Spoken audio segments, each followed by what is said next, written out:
गरीब ये जीवन सफल है जब लग राम रटंत, देखोरी को जाने दे भरम पड़े हैं पंथ। इस मनुष्य जीवन की सफलता उसी की है जो परमात्मा की भजन करते हैं, अन्यथा इसका कोई यूज नहीं। पशु पक्षी का भी ऐसा ही जीवन है, ऐसे ही कर्म वो करते हैं, खाना पीना, टट्टी जाना, बच्चे उत्पन्न करना, बच्चों के लिए फिर सारा दिन भटक के उनका पोषण करना, फिर मर जाना। ये कोई जीवन है? इस ज्ञान से आपके अंदर जो गलत प्रेरणा भरी हुई है वो काल द्वारा भरी गई है, बहुत प्रबल है, वो सामान्य नहीं है। अब जैसे किसी को बुखार हो जाता है तो उसके बस की बात नहीं वो नॉर्मल हो जाए। तो बच्चों आपके लगन लगानी पड़ेगी। जैसे बुखार हो जाता है उसके बस की बात नहीं कि वो ठीक ठाक रहे, अपने ठीक क्रिया करे, तो उसके लिए औषधि की आवश्यकता पड़ती है, और जब नॉर्मल हो जाएगा फिर सारे काम ठीक करेगा। इसी प्रकार ये आपके बस की बात नहीं है जो आप जिस व्यवस्था में लग रहे हो। ये इस ज्ञान से, इस भक्ति से आपका यो अज्ञान हटेगा, ये जिससे प्रभावित हो बुखार हटेगा, फिर आपकी लगन अदब से बनेगी, अलग से बनेगी। अगर ये भाव नहीं बना तो क्या ये जीवन अच्छा है जो आप जी रहे हो? कोटि जन्म तन भर में दोगे कुछ नहीं हाथ लगा रे, कुकर कुत्ता, सुकर सुअर, खर गधा, कौवा बुगला, बता इन प्राणियों के शरीरों में असंख्यों बार कष्ट उठा लिया अपने को, असंख्यों बार, एक बार नहीं। तो क्या इस प्रोसीजर को जारी रखोगे? मेरी आत्मा तो मान नहीं रही कि आप इसको स्वीकार कर लोगे। और अब भी आपकी आंखें नहीं खुलेंगी और आपकी प्रेरणा नहीं बनेगी, तो फिर इंसान नहीं, पत्थर हो तुम, पत्थर। कोटि वर्ष करे संगत संतों की, पत्थर का जल में क्या लीजे, चंदन बन में रंग ला दे, एक बांस बिटन भी ना सींचे। पत्थर को जल में डाल दे, कितने गहरे जल में डाल दे, कितने दिन डाले रखे, उसका कोई असर जल का नहीं होता। नहीं, जल से तो नरम होता है पदार्थ, बाहर निकालते उसको घिसा दे दूसरे पत्थर से, जो का तो चिंगारी निकलेंगे। तो पत्थर जैसे प्राणियों को किसी चीज का असर नहीं होता। ये अमृतवाणी उन पुण्यात्माओं को झंझोड़ कर रख देंगी जिनकी आंखें काल में अज्ञान से बंद कर रखी। उस परम पिता के घर जाने के लिए, उस सुख को प्राप्त करने के लिए गरीबदास जी बताते हैं कि मंसूर मैसूर क्यों हो गया, शरीर पासी प्रवेश और जाके ऊपर एती लोकती। कैसा है वो देश? उस परमात्मा के सुख को, सतलोक को प्राप्ति के लिए, उसकी प्राप्ति के लिए टुकड़े टुकड़े शरीर करा दिया मंसूर अली जी ने, पीछे नहीं हटा। तो गरीबदास जी कहते वो सुख कितना होगा जिसके लिए शरीर भी खत्म कर दिया, कोई नो प्रॉब्लम। और ये शरीर तो आपका रहेगा नहीं, गारंटीड है। इसलिए बार बार याद दिलाता हूं कि हमारे ऊपर नशा जबरदस्त कर रखा काल ने। ये आपके बस की बात नहीं, ये तो ये एंटीबायोटिक आपको प्रेरित रखेंगे। आप भक्ति भी करोगे, बुराइयों से भी बचोगे, और अपने घर जाने की प्रबल इच्छा बनेगी। जहां आशा ता बासा होई, मन कर वचन सुमरियो सोई। गिरिव नरसिंह रूप सतगुरु धरा, प्रहलाद भगत के काज, हिरणाकुश को ले गया ज्यों तीतर को बाज।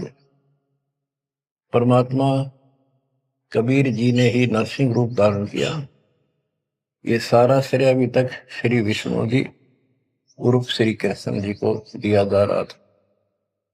जो भी है परमात्मा चाहते हैं कि किसी तरह इनकी भक्ति में आस्था बनी रहे, ये किसी को मानकर भक्ति कर रहे करते रहो, उससे मिलना कुछ नहीं, पर पिछले संस्कार से मालिक उनकी मदद स्वयं करते हैं।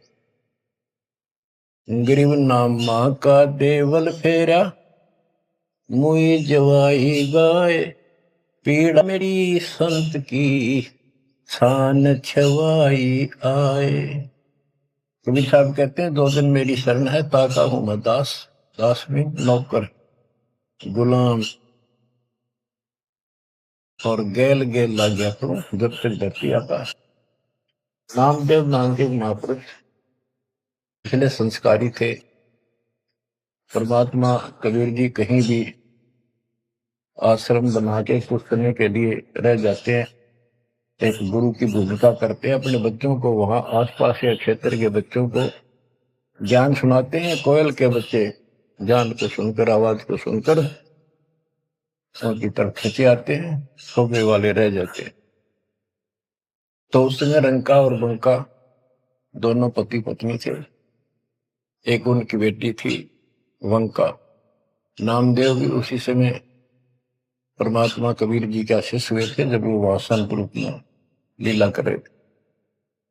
हम ज्ञान सुन लेते हैं, सारी बात करते हैं, पर अपनी जो पूर्व प्रेरणा है, पिछले जन्म के संस्कारों से भी हम बाज नहीं आते। अब नामदेव जी जा रहे थे, एक मंदिर में आरती हुई थी, ब्राह्मण लोग आरती कर रहे थे, और उसके ऐसी धुन चढ़ी कि वो भी मंदिर में पहुंच गया। हाथ में जूते निकाल लिए अपने, जैसे ये बजाते हैं ताल, उस तरह बजाने लग गया। घंटी बजाते हैं और बजाता बजाता आरती में मगन होकर उनके ब्राह्मणों के बीच में पहुंच गया, यानी पत्थर की मूर्ति के सामने पहुंचना चाहा। पंडितों ने पकड़ कर उसको मंदिर के पीछे फेंक दिया कि यह शूद्र छोटी जाति का समेत जूतों में आ गया, हमारा धर्म भ्रष्ट कर दिया, हमारे भगवान को इसने रुष्ट कर दिया। तो परमात्मा वो तो फिर भी पड़ा पड़ा मन की आरती कर रहा था, लो लगी थी दाता में। परमात्मा उस मंदिर का मुंह नामदेव की तरफ कर दिया, और पंडित पिछली साइड में खड़े घंटी बजा रहे थे, आश्चर्यचकित हुए। तो एक दिन नामदेव रंका बंका के घर गया, तो उस दिन वंका लड़की, रंका और बंका जंगल में लकड़ियां लेने गए हुए थे, पीछे वो लड़की अकेली थी, वह कोई पट्टी तैयार करे थी, जैसे किसी को चोट लग जाकर, हल्दी वगैरह लगा कर। नामदेव बोला, बहन किसको क्या हो गया, किसको चोट लगी, किसके लिए पट्टी बना रही हो? उनका बोली, रे नामदेव तू गुरु जी ज्यादा दुखी ना करा कर, तो भाई मर्यादा में नहीं रहता, वहां के जरूरत है तेरे को जाने जिस मंदिर में, अपना मंदिर में जाना भगवान अलाउड थोड़ा कर रखा है, मानता नहीं तो तेरे लिए, तेरी इज्जत रखने के लिए गुरु जी तेरे मंदिर पेड़ गए थे, हाथा चोट लगी भाई, उनका पट्टी बांधो। नामदेव गया, देखा तो सचमुच गुरु जी के हाथों में चोट लगी हुई है, और उनका पट्टी बांध। हम भक्ति भी करते हैं, पर अपने संस्कार फिर भी कोई न कोई अड़ाए रखते हैं, ये परमात्मा को परेशान करते हैं। आप अब आ गया है कति पीक टाइम, अब ये बात नहीं चलेगी। पहले तो चलो को रह गए, कोई बात ना, पैर पकड़ लिए भगवान ने, अब क्या फिसल गया पैर, तो पता नहीं कहाँ पड़ोगे जाकर। ऐसा अजब गजब का ज्ञान दे दिया, ऐसा समाधान आपको दे दिया, और ऐसे समय में मानो शरीर मान, तो आंखें खोल लो बच्चों। गरीब नामा का देवल फेरा, मुई जवाई गाय, पीड़ा मिट्टी संत की, छान छवाई आए। अब एक जिसमें नामदेव जी ने मंदिर घुमा दिया, घुमाया तो मालिक ने था, लेकिन मालिक अपने नाम नहीं लेते।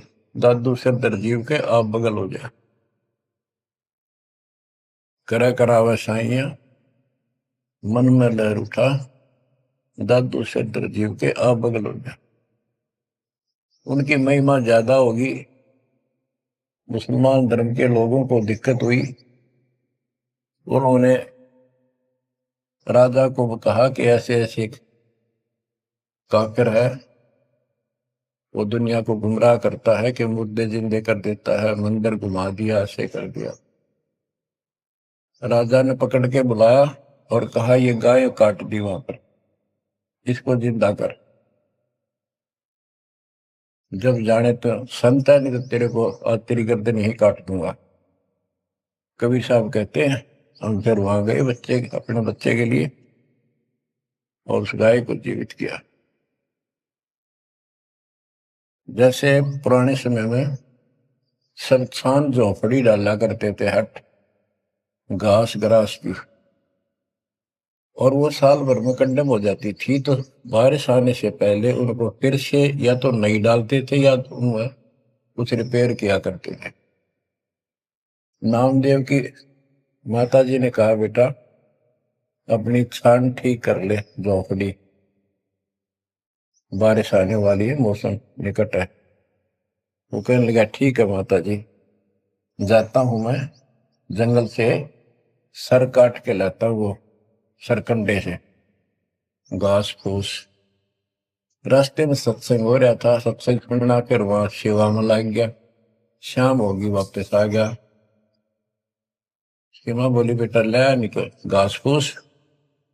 माँ ऐसे ऐसे सत्संग में चला गया, ध्यान नहीं रहा। अगले दिन फिर ऐसे ही उसकी माँ बोली भाई देख ले तो बारिश हो जाएगी, कुछ दिन सारे कपड़े भीजेंगे, अपने भीगेंगे, बहुत नुकसान हो जाएगा।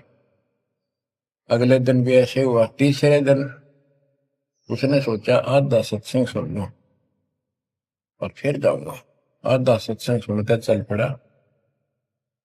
सत्संग तो फिर पूरा ही सुनना पड़ा उसने, फिर सेवा सेवा ना करी, अपना काम के लिए चल पड़ा।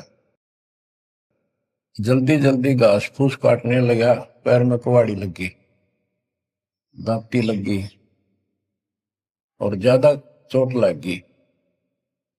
पैर के पट्टी बांधी, अपना कपड़ा वही ले रखा था पाड़ के चंदर।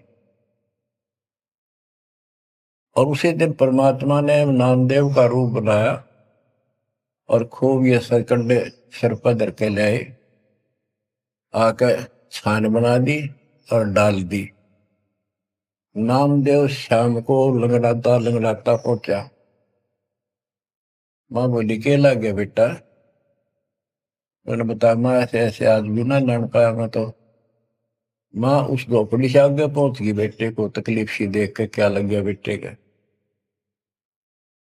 माँ माफ करिए आज भी नहीं सामान लान पाया मैं तो, वो ऐसे ऐसे बन गई मेरे साथ। कोशिश करूँ था जल्दी जल्दी काटूं, माँ दुख पाओगी। मेरे तो पैर में कुहाड़ी लगी है, दांती लगी, चोट लगी और चला भी नहीं जाता। माँ ठीक होती ही बनाऊंगा झोपड़ी। उसकी माँ उसके मुंह की तरफ फेंक के बेटा क्या बोल रहा है तू? तो अभी तो आया था झोपड़ी खुद बना के गया, बेटा क्या कह रही है, चोट कब लगी तेरे? नामदेव निकट आया, देखा ताजी झोपड़ी बना रखी है गजब के सरकंडे लाके। ऐसे तो आसपास की तो थे भी कोनी, ऐसा घास फूस। नामदेव खूब रोया बैठे। माँ भगवान थे, परमात्मा थे वो तो। बच्चों दो दिन मेरी शरण है ताका हूं मैं दास, गेल गेल ला गया फिर जब तक धरती आकाश। ये किसी जन्म में भक्ति खूब करी थी जैसे इस युग में, और इस युग के पिछले हुए भक्ति गजब की रहती है, क्योंकि यह साधना शास्त्र बिल्कुल है। मोक्ष ना होता तब तक परमात्मा इनके साथ रहे। इनसे चमत्कार भी होते रहते, नाम भी हो जाता, पर काम तो ना बढ़ा, मोक्ष तो ना हुआ। तो ये जो ज्ञान आपको सुना जा रहा है, ये हर पहलू पर आपको सतर्क किया जा रहा है। तो या तो इस भक्ति ने छोड़ दो, रिया कति दर्द हो जा, कमर कस लो, अब क्या पीछा छुटवाना है। ये लल्लो पत्तो बहुत होली। केवल हम सुख मांगते हैं, धन मांगते हैं, बेटा ना तो बेटा मांगते हैं और धन संपत्ति मांगते हैं। ये तो बिना मांगे दे देगा जब दिल डट गया आपका। डर रहे तो कोई भी काम है दृढ़ता के साथ होता है। धीरे धीरे रे मना, कबीर साहब कहते। कबीर धीरे धीरे रे मना, धीरे सब कुछ हो, माली सींचे सौ गुणा ऋतु है फलो। आज पौधा बोया है आम का, अगले दिन नहीं लगेंगे फल उसके, महीने 20 दिन में भी नहीं लगेंगे, वर्षों उसकी सेवा करनी पड़ेगी। एक बार पेड़ बन जाने दो, फिर देखना आपको छाया भी और फल भी इतने देगा, आप भी खाइयो, रिश्तेदारों को खिलाइए। इसी प्रकार इस भक्ति रूपी पेड़ को, पौधे को पेड़ बना लो। दास देख रहा है, दास ने शुरुआत जब की थी उनकी क्या स्थिति थी मेरे बच्चों की, भक्तों की।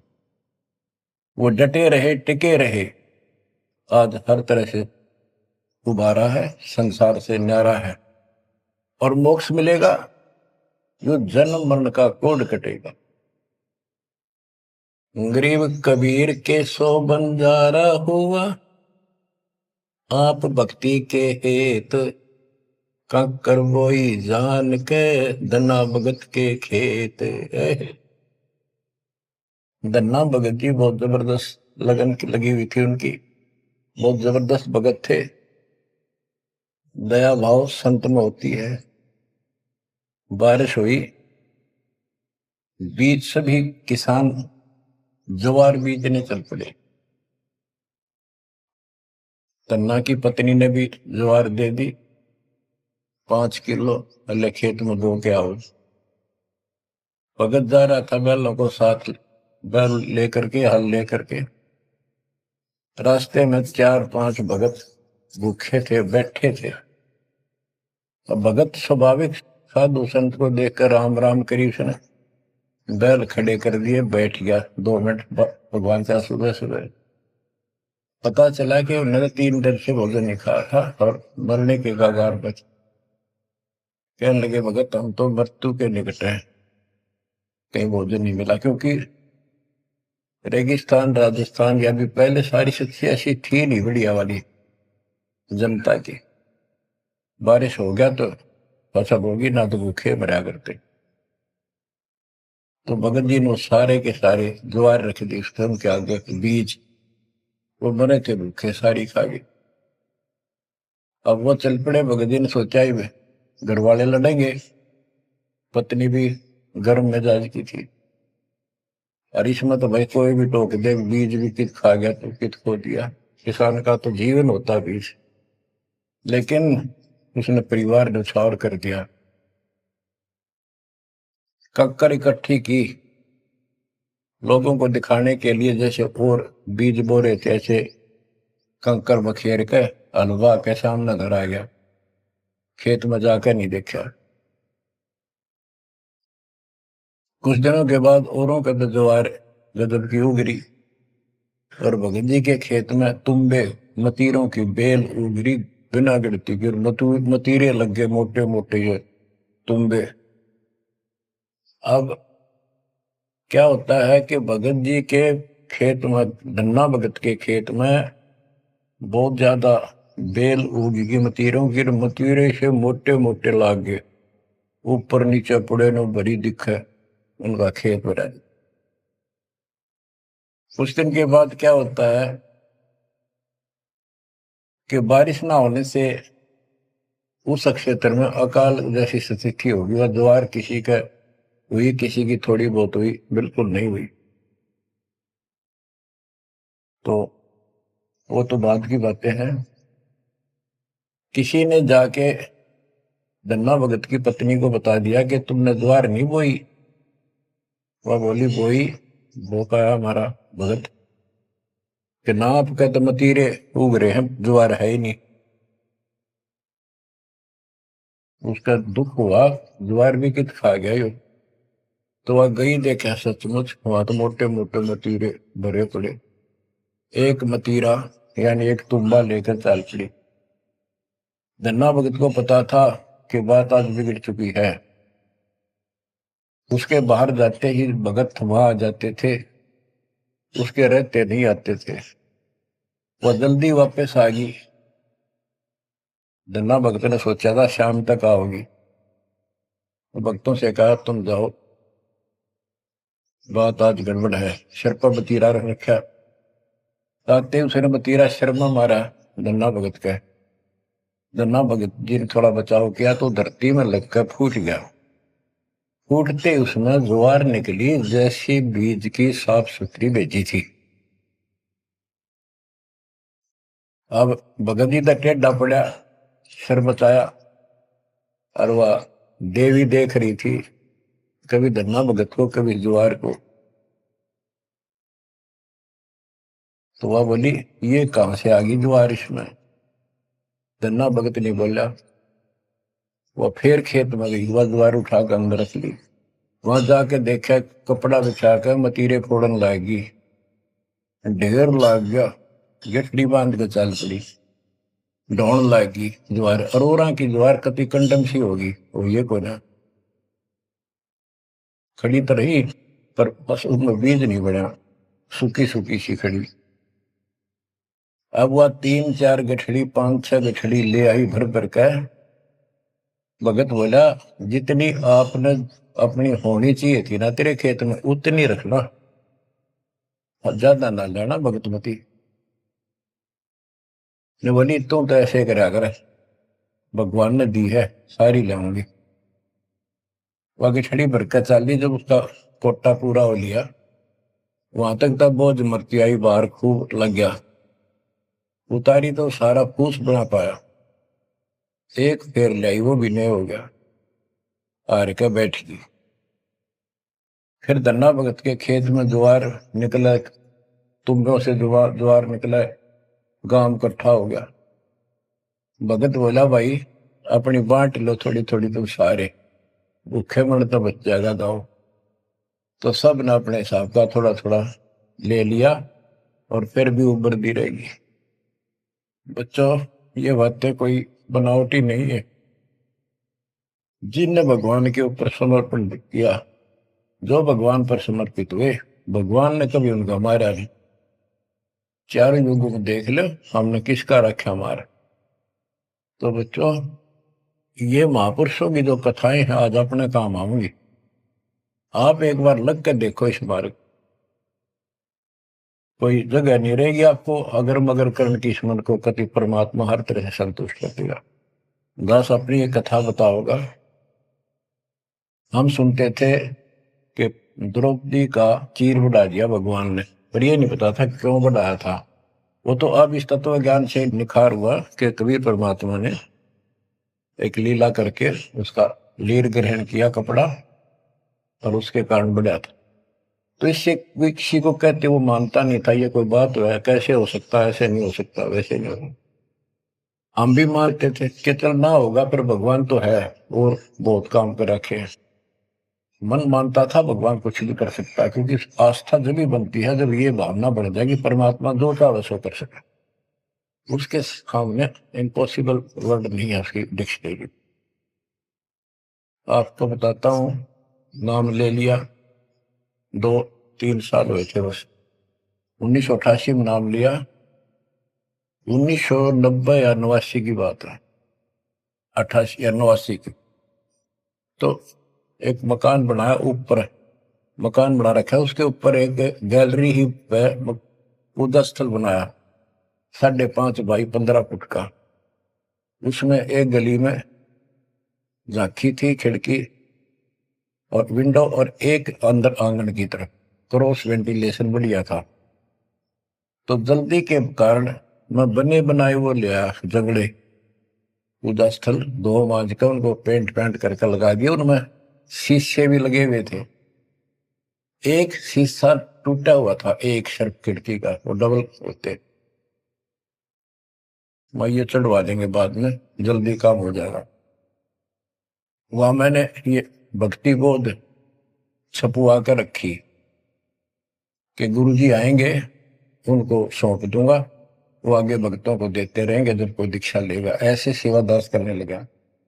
क्या हुआ कि उस जो शीशा फूटा हुआ था उसमें के चूहे बढ़कर उनको काटने लगे।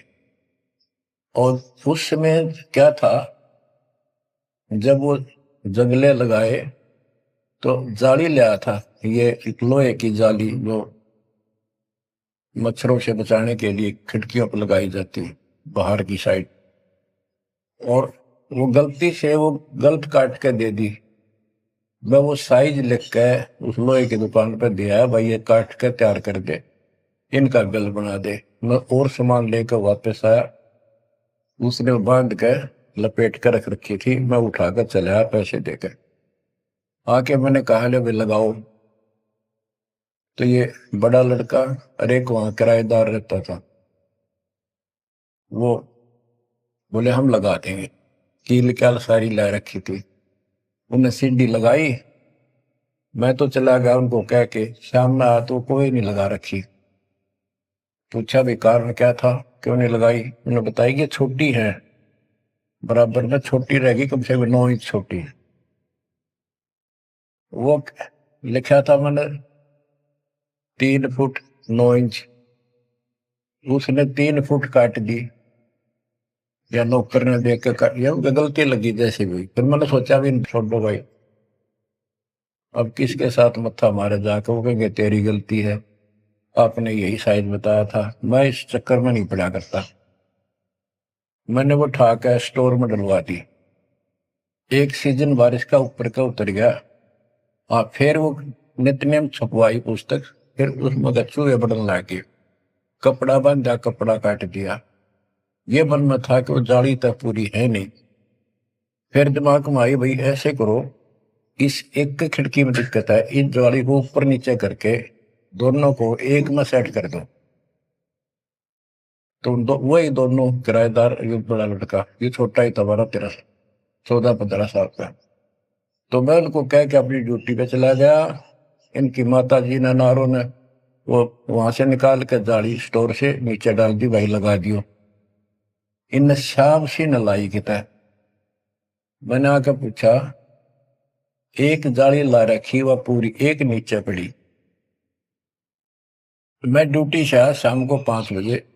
मेरी दुआएं बात खटक रही थी, इन लगा दी होगी बच्चा ठीक से ना, मैं आप लगाऊंगा साथ लगकर। मैंने देखा एक जाली नीचे पड़ी, एक ऊपर लगा रखी, उसी पे जो शीशा टूटा हुआ था गिलास। वो गिलास लगवाने की टाइम नहीं मिल रहा था, क्योंकि दूर मेरी ड्यूटी थी, कौशली साइड में हेडक्वार्टर था, 77 किलोमीटर जाना था। ये ऐसा था ही, जुगाड़ करना चाहा था मैं, कर दे फिर आराम से कर लेंगे। तो मैंने अनारों से पूछा कि ये जाली लगा दी उन्होंने। अब ईब ला के गए, सुबेरे की कह रही थी भाई ला दे, पर ध्यान नहीं दे रहा था यो लापरवाह। ईब ने देखा गाने वाला पापा, वे फटाफट बुला कर नील को लगवा दी। मैं बोला जाली ये और ले आए क्या ये? बोला नहीं और तो नहीं है, ये तो वही है जो ऊपर डाल रखी थी स्टोर में। मैंने ये सुबह आपके दादा इनको कह दी कि भाई ये रखी, लाओ जब ला दी। मुझे विश्वास नहीं हो रहा, तू सच्ची बता, ये बदलवा तो नहीं डाले इसको? और बोली बदलवा की थी तो लाई मुश्किल तो है, बदलवान का कित सही हो। मैं हैरान, मेरा विश्वास नहीं हो रहा। एक पूरी हो ही नहीं सकती, पूरी होकर के भी 6-7 इंच नौ लटकरी बराबर में मुड़ के। 9 इंच वो बड़ी और 6 इंच और एक्स्ट्रा उसी साइड में। दूसरी देखी, दूसरी भी गए। फिर इसने लैब में ढूंढ गए, बड़े लोग खेल खेल रहा था कितने। मैं बोला तू ये बता, ये जाली बदलवा के लाया है कि वही है? वही है, मेरी मां ने उतार के यहाँ डाल रखी थी, हमने ला दी। मैं मेरी कसम खा, कबीर साहब की कसम खा। बच्चों, वो दिन है आज, इतना गजब का विश्वास कर दिया जाता। बात कुछ नहीं थी, बात और भी लाई जा सके थी, लेकिन वो दिखा दिया, कपड़ा छोड़ लो बढ़ा जा। इस मालिक कबीर साहब ने लोहे की जाली बना दी, वो आज भी विद्यमान है एक तो उनमें से। वो मकान बेच दिया था इसने, वीरेंद्र ने, मेरे यहाँ इस मार्ग पाने के बाद। जिसने लिया वो भगत, उस भगत ने वापस डोनेट कर दिया कि ऐसी अनमोल पूंजी को मैं सुरक्षित नहीं रख पाऊंगा, आपको वापस दे। आज वो फिर वही है, वह जाली लगी हुई है, हमने भी उसमें सफाई किया नहीं है अभी, क्योंकि हमें थोड़ा सा फुर्सत अच्छी होगी, यहाँ से निपटेंगे मिशन को पूरा करके, उसको फिर याद के रूप में रखेंगे। तो बच्चों, विश्वास रखो इस मालिक पर। कहे कबीर सुनो भी साधो, मैं तो हूँ विश्वास, और जल्द साधना करने से कुछ नहीं मिलेगा। क्या बताते हैं, गरीब कबीर के सो बंजारा हुआ, आप भक्ति के हेत, काकर बोई जान के, धना भगत के खेत। वहां काकर से अन्न हुआ, कंकर से, वहां काकर से अन्न हुआ, वहां केसों से हुआ कबीर, वार पार पावे नहीं गति कुछ गहर गंभीर। अब नकली गुरुओं के कारण ये सारा अध्यात्म ज्ञान नष्ट होया पड़ा था।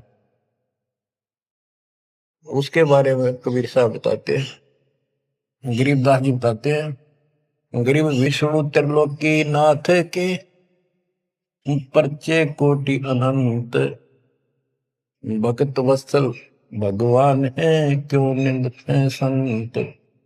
यानी भगवान में आस्था बनाए रहने के लिए परमात्मा ने इन पर विष्णु जी को निमित्त बनाकर लीलाएं की। कहते हैं इनको विशेष वो ना समझो, ये भी अच्छी आत्मा है, तीन लोग के नाथ हैं। अब जैसे कोई मंत्री है, उसकी भी पावर होती है, उसको ये कहना तो कुछ नहीं है, प्रधानमंत्री सब कुछ है, ये तो लड़ाई वाली बातें हैं। ये तो सतीथी बताई है, इनकी इतनी औकात है, इतनी ताकत है, उनकी इतनी है, इनसे हम दूर नहीं हो सकते, और इनको एज ईस्ट पूज भी नहीं सकते कि ये करतार बने हुए हैं अपने आप। ये वो करतार नहीं जो होना चाहिए। गरीब करता ऊपर चोटे है, कहते हैं करतार, मूल लह नहीं मूर्खा, गिनते हैं क्यों डारे। कि जितने करतार अपने आप बना रखे तुमने, राम कृष्ण विष्णु, ये फिर कितने बना रखे। कर्ता ऊपर चोट है, जो एक करतार को छोड़कर अन्य जो कर्ता बनते हैं उनकी दुरुक्ति होती है। रामचंद्र देख लो, सारी उम्र दुखी रहा और कर्ता बन रहा था, लोग भगवान के थे भी मान लेता था, आजीवन कष्ट रहा, अंत में सरयू नदी में जल समाधि ली, डूब का मेरा। कृष्ण जी सारी उम्र दुखी रहा, सुख का सांस कभी नहीं, कभी कंस, कभी केसी, कभी चाणूर, कभी कुछ पूतना, और आखिर में दुर्वासा के श्राप से कुल उनके सामने नष्ट हो गया। जिसका कुल सामने मरे है और पश्चाती वो जीव है, सबसे निर्भाग आदमी है।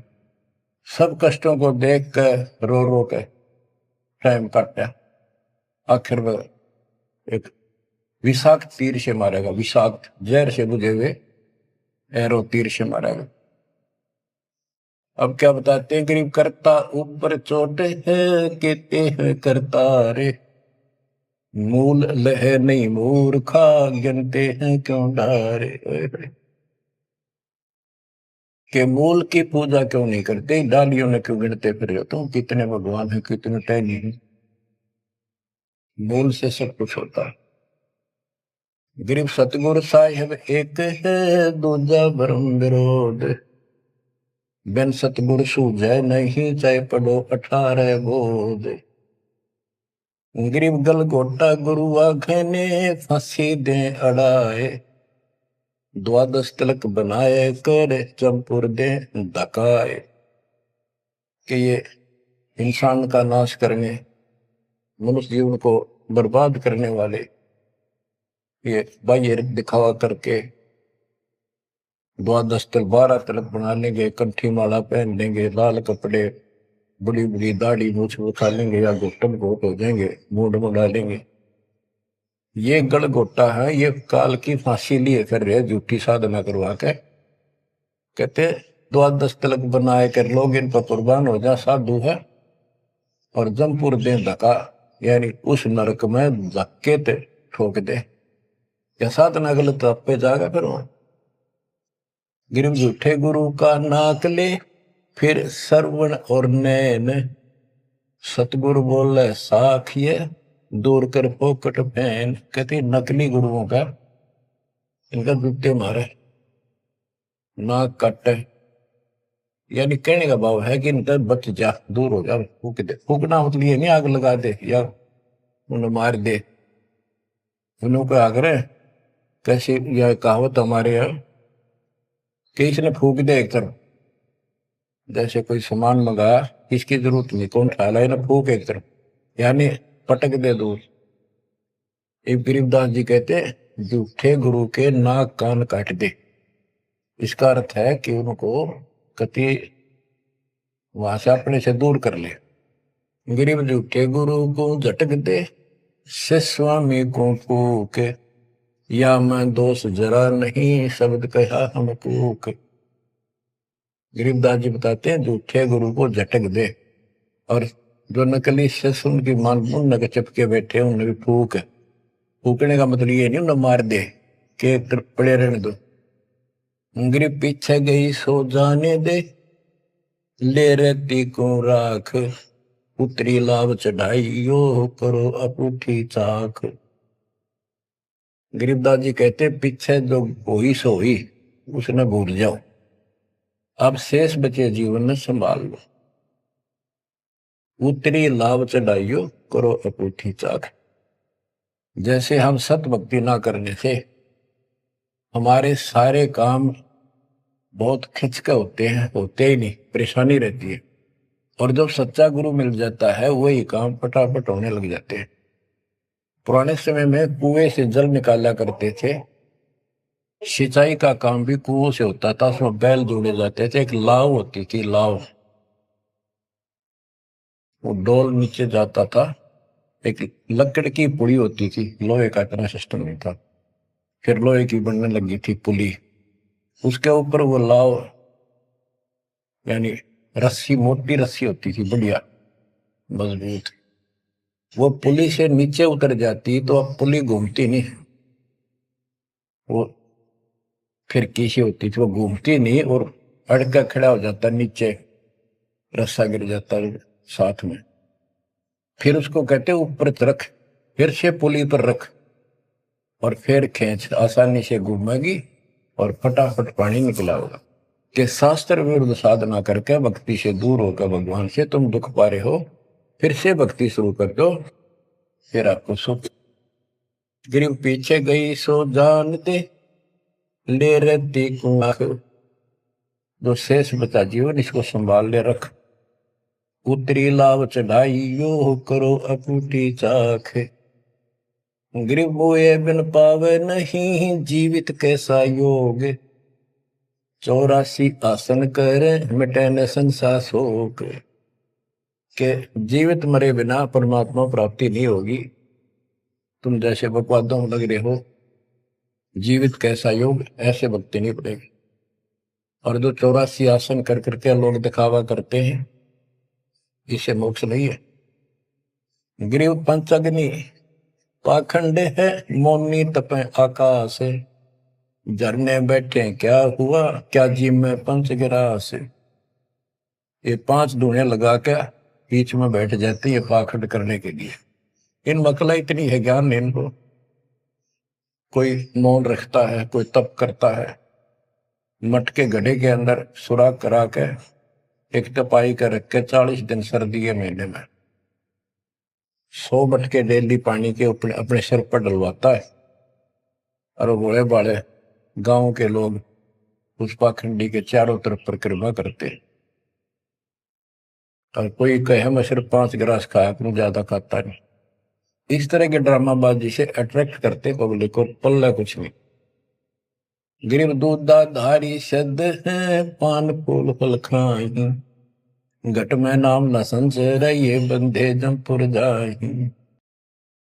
कई बताते हैं एक बाबा है दूध दूध पियो है, बड़ा शब्द है, दूध दाधारी बोला है, और केवल कभी फल खा लेता है, कोई फूल फल ही खाता है।